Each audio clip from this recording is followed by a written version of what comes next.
Isang araw paggising mo, 30 ka na. Samantalang parang kahapon lang ay 20 ka.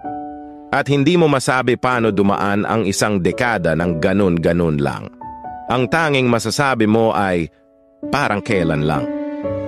Pakiramdam mo wala naman nagbago, pero patuloy kang naninibago sa kalagayan mo. Unti-unti mong naiisip ang mga pangaral ng mga magulang mong tugma sa kinaroroonan mo ngayon. Lahat ng kahapon ay aral sa buhay mo. At ang bawat umaga ay panibagong pag-asa. Kaya huwag kalimutang i-enjoy ang buhay habang itinatama mo ang mga bagay kung saan ka sumablay. At unti-unting lasapin ang success na meron ka. Dahil bukas, 40 ka na. Parang kailan lang.